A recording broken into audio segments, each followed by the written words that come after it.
Hi friends, இன்றைக்கி நாம் ஒரு சத்தான குழந்தைகளுக்கு ஒரு ஈவினிங் ஸ்நாக்ஸாக செய்ய போகிறோம். இது பார்த்திங்கன்னா உடம்புக்கு ரொம்பவும் சத்து தரும், நிறைய ப்ரோட்டீன் இருக்கிற ஒன்று தான்.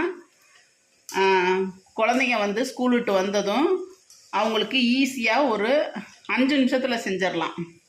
இந்த கொண்டக்கடலையை மட்டும் நாளே நம்ம ஊற வச்சா போதும், 5 நிமிஷத்தில் செஞ்சிடலாம்.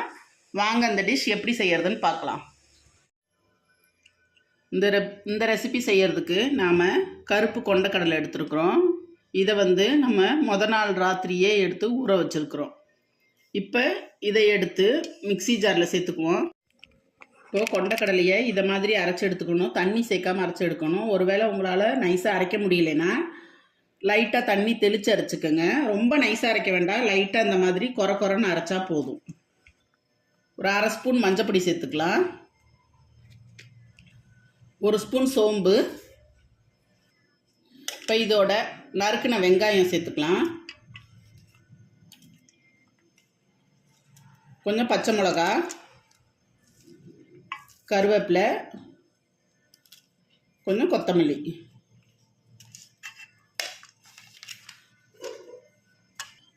இப்போ இதோட ஒரு 5 பல் பூண்டை வந்து நம்ம தட்டி வச்சுருக்கோம், அதை இதோட சேர்த்துக்கலாம்.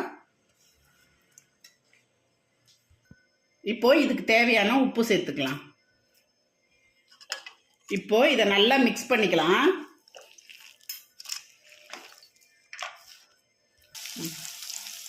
ஒரு பாத்திரத்தில் எண்ணெயை ஊற்றி சூடானதும் இந்த மாவு வந்து கொஞ்சம் கொஞ்சமாக எடுத்து இதை மாதிரி கிள்ளி போடணும்.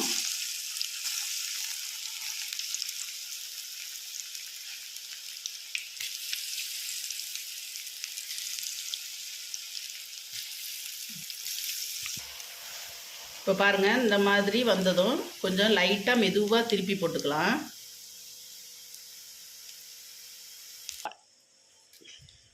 இப்போ பாருங்கள், நம்மளோட கொண்டக்கடலை பக்கோடா சூப்பராக ரெடி ஆயிடுச்சு. நல்லா மொறுன்னு, உள்ளே வந்து கொஞ்சம் சாஃப்டாக, டேஸ்ட்டு செம்மையாக இருக்கும். இது பார்த்திங்கன்னா உடம்புக்கும் ரொம்ப சத்து இல்லையா, குழந்தைகளும் ரொம்ப விரும்பி சாப்பிடுவாங்க, வேண்டான்னே சொல்லவே மாட்டாங்க. இதை நீங்களும் செஞ்சு பாருங்கள், ரொம்ப டேஸ்ட்டாக இருக்கும். இந்த ரெசிபி உங்களுக்கு பிடிச்சிருந்தா லைக் பண்ணுங்கள், ஷேர் பண்ணுங்கள், சப்ஸ்கிரைப் பண்ணுங்கள். Bye friends.